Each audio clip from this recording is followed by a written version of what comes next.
Hunter থেকে শুরু করে বুলেট, ক্লাসিক অ্যান্ড মেটিওর সবগুলোর ইঞ্জিন একদম সেম। হান্টার 350 যে সাসপেনশনটা আছে এটা হচ্ছে অন্যান্য যে ভেরিয়েন্টগুলো দেখতেছেন ওগুলোর থেকে অনেক বেশি স্টিফ। হ্যাঁ, একটা রয়্যাল রয়্যাল ভাইব আছে। সিটি রাইডের ক্ষেত্রে মানে আমি যখন জ্যাম ট্যাম ঠেলতেছি তখন হান্টার 350-তে আমি প্যারাকম খাইছি। মানে দিনকাল এমন হয়ে গেছে যে একটা বাইকের ভিডিও করে ছাড়ার মতো সময় পাচ্ছি না, সেইখানে কিভাবে যেন চারটা রয়্যাল এনফিল্ড একসাথে পেয়ে গেছিলাম।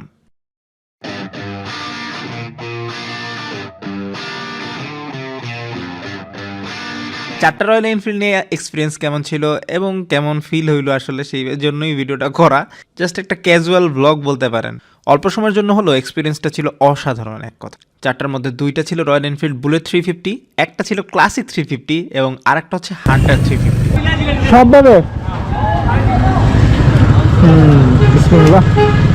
তো আজকে আমরা হচ্ছে টোটাল চারটা রয়্যাল এনফিল্ড আমাদের কাছে আছে, আমি চারটাই চালাইতেছি।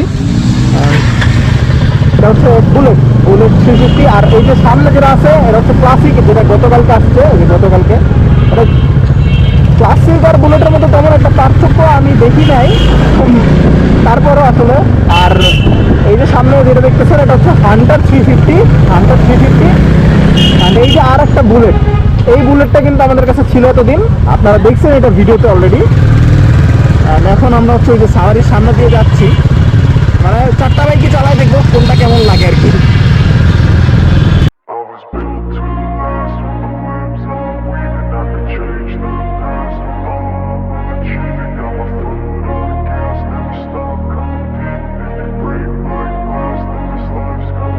I wanna be the best in the game, invest in my name, check no restraints, I'm obsessed with the pain, I ingest, I retain, assess and I change, possessed by the thought I'll be free one day from society's restraints, money, clout and fame, a disease, a plague, we all love to hate, have to play the game, have to make a name, all our insecurities are on display. This is war with the enemy, think that it was meant to. আমাদের কাছে এই মুহূর্তে একসাথে যেগুলো আছে সেটা হচ্ছে এই যে দেখতেছেন ব্ল্যাক কালার একটা বুলেট, আর এই জায়গায় একটা আসছে হচ্ছে ক্লাসিক 350, এটাও বুলেট 350। তো আর এখানে আছে হচ্ছে হান্টার, তো সবগুলো একসাথে। এখন ব্যাপারটা হচ্ছে যে আমরা যে চালায় আসার সময় হচ্ছে রাস্তায় হচ্ছে কিছুটা কাদা ছিল, কর্দমাক্ত রাস্তায় চালানোর পর যে দেখলাম যে হ্যাঁ সবগুলোর অবস্থা ঠিকঠাক মোটামুটি, কিন্তু হান্টারে অনেক বেশি কাদা উঠছে, অ্যান্ড কাদা একদম টাঙ্গি পর্যন্ত উঠে আসছে। আর আরেকটা জিনিস দেখেন, মানে সবগুলো বাইক একসাথে রাখার পরে হ্যাঁ একটা রয়্যাল রয়্যাল ভাইব আছে। যদিও হান্টার একটু রয়্যাল ভাইবটা কম, বাট বুঝতে হবে এটা হচ্ছে রয়্যাল এনফিল্ডের অ্যাফোর্ডেবল একটা বাইক, যার কারণে এটা একটু রয়্যাল ভাবটা কম আছে। আর বাদ বাকিতে রয়্যাল ভাইবের কোনো কমতি নেই। বাদ বাকি যে ব্যাপারটা সেটা হচ্ছে হান্টার থেকে শুরু করে বুলেট, ক্লাসিক অ্যান্ড মেটিওর সবগুলোর ইঞ্জিন একদম সেম, হুবহু সেম। আর সবগুলোর ইঞ্জিনই মোটামুটি হিট হচ্ছে, এটা সবাই জানে, মোটামুটি এটা হিট জেনারেট করে ভালো পরিমাণে। বিল্ড কোয়ালিটি এবং আউটলুক নিয়ে রয়্যাল এনফিল্ডের বাইকে বলার মতো তেমন কিছুই নেই, কারণ রয়্যাল এনফিল্ডের বাইকের বিল্ড কোয়ালিটি আসলে খুবই জোস। তবে ভিন্ন ভিন্ন মডেলের ক্ষেত্রে ভিন্নতা খোঁজ করা হবে, এইটাই স্বাভাবিক। বুলেট 350 এই ভেরিয়েন্টটাকে রয়্যাল এনফিল্ড বলে হচ্ছে ব্ল্যাক গোল্ড ভেরিয়েন্ট, এবং এইটা হচ্ছে dual channel ABS with dual disc. আর এই বুলেট 350 ব্ল্যাক গোল্ড বাইকটা কিনতে গেলে আপনার খরচ করতে হবে 4,30,000 টাকা, রেজিস্ট্রেশনের খরচ তো আলাদা। তবে এইটা আবার সেলের জন্য না, মানে আমি বলতেছি হচ্ছে আপনি যদি প্রি বুক দিয়ে বাইকটা কিনেন তাহলে কত খরচ পড়বে। আর এইটা যেটা আছে এইটা হচ্ছে RS ফাইম ভাই রাইড করছিল, এটারে বলে হচ্ছে স্ট্যান্ডার্ড মেরুন, আর এইটার জন্য আপনার খরচ করতে হবে 4,10,000 টাকা। এইটাও dual channel ABS with dual disc. আর ক্লাসিক 350 যে বাইকটা দেখতেছেন এইটার নামটাও বেশ ইউনিক, এইটাকে বলা হয় রয়্যাল এনফিল্ড ক্লাসিক 350 হ্যালকন ব্ল্যাক, এবং এইটার প্রাইস রয়্যাল এনফিল্ডের অফিসিয়াল পেজে দেওয়া হয়েছে 4,25,000 টাকা। আর এইটাও dual channel ABS with dual disk variant. Ride করার ক্ষেত্রে আমি যখন বুলেট 350 এবং ক্লাসিক 350টা রাইড করতেছিলাম আমার এক্সপিরিয়েন্স ছিল প্রায় একই রকম। সবচেয়ে ভালো লেগেছে হচ্ছে সাসপেনশন ফিডব্যাকটা, ভাঙাচুরা রাস্তা এবং লং রাইডে এটা বেশ ভালো একটা সাপোর্ট হতে পারে।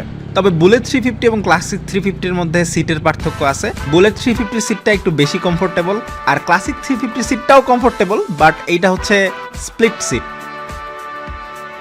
তবে ভিন্নতা ছিল শুধু হান্টার 350 চালানোর ক্ষেত্রে। বাকি মডেলগুলো থেকে হান্টার 350-র ওজন কিছুটা কম, এবং এই কারণে হয়তো এটার পাওয়ারটাও একটু বেশি ফিল করা যায়। হান্টার 350 নিয়ে অনেক ভাই তো পুরো একদম উড়ায় টানছে। এখন অনেক ভাই হান্টার চালাচ্ছে,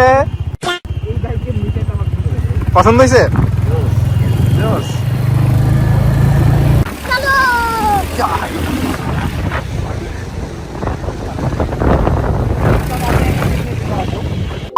হান্টার 350 এর কার্ব ওয়েট হচ্ছে 181 কেজি, আর ক্লাসিক এবং বুলেট 350 এর কার্ব ওয়েট হচ্ছে 195 কেজি। তবে বাইকের শেপের পার্থক্যর কারণে কিন্তু বেশ ভালো একটা ইফেক্টই ফেলে এটা।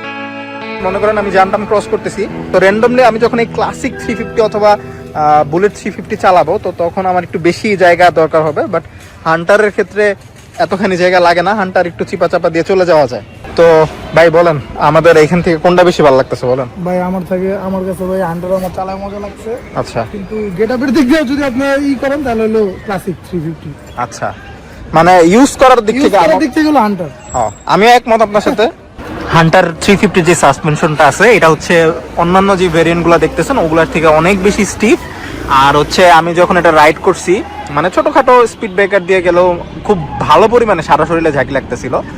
তবে হ্যাঁ, আমি ওই যে বললাম যে সিটি রাইডের ক্ষেত্রে, মানে আমি যখন জ্যাম ট্যাম ঠেলতেছি তখন হান্টার 350-তে আমি প্যারাকম খাইছি, অন্যান্যগুলোর ক্ষেত্রে একটু জায়গা বেশি লাগে। এই হচ্ছে আমাদের ক্লাসিক 350 মিটার, আর এই হচ্ছে আমাদের বুলেট 350 মিটার। তো ক্লাসিক 350 আর বুলেট 350 মিটার একদম সেম, জাস্ট হচ্ছে এই যে এখানে লগোটা দেখেন ক্লাসিক 350 লেখা, আর এই জায়গার লগোটা দেওয়া হচ্ছে বুলেট 350। আর এই দিকে যেটা আছে হান্টার, এর মনে হয় সবই চেঞ্জ। সো হান্টার 350-তে আপনি পাবেন রেট্রো ভাইভের একটা ডিজিটাল মিটার, এবং এর সাথে অ্যাটাচ থাকবে এই নেভিগেশন ট্রিপার, যেটা ফোনের সাথে অ্যাপের মাধ্যমে কানেক্ট করে নেভিগেশন ফিচারের অ্যাক্সেস দিবে আপনাকে। আর হান্টার 350-র এইটারে অনেকেই চিনেন, এটা হচ্ছে রেবেল ব্লুটা, আর এইটাও কিন্তু dual channel ABS with dual disk variant, এবং এইটার প্রাইস কিন্তু 3,65,000 টাকা। আর এইটারই বেস মডেল যেটা ছিল ওইটা হচ্ছে 3,40,000, যেটা দেখে আমরা সবাই খুবই খুশি হয়েছিলাম। বিল কোয়ালিটি এবং আউটলুক নিয়ে বলতে গেলে রয়্যাল এনফিল্ডের বাইকে খুদ ধরার মতো কিছু থাকে না। বিল কোয়ালিটি টাফ অ্যান্ড আউটলুক তো এটার প্রেমে সবাই পড়তে বাধ্য। তবে ভিন্ন ভিন্ন মডেলের ক্ষেত্রে ভিন্নতার খোঁজ করাটাই স্বাভাবিক, মানে কোন মডেলের মধ্যে কি পার্থক্য এটা আসলে সবাই দেখব। টেকনিক্যাল স্পেসিফিকেশন নিয়ে এই ভিডিওতে খুব একটা কথা না বলে জাস্ট ফার্স্ট রাইডে যেটা পেয়েছি সামনাসামনি সেগুলো নিয়েই কথা বলে ফেলছি। বাইকগুলোর ক্ষেত্রে একটা কমন নেচার হচ্ছে হিট হয়ে যাওয়া, মানে আমি যে মডেলটাই চালিয়েছিলাম প্রত্যেকটা মডেলই খুব সহজেই গরম হয়ে যাচ্ছিল। এর আগে কোনো রয়্যাল এনফিল্ড বাইক ইউজ করার অভিজ্ঞতা যেহেতু আমাদের নেই, তাই এই হিটিং নেচারটা অনেকের জন্য ভোগান্তি হলেও হতে পারে। তবে আমার কাছে পার্সোনালি ভালো লাগার ব্যাপারটা হচ্ছে দেশের বাইকিং কমিউনিটিতে নতুনত্ব আসছে।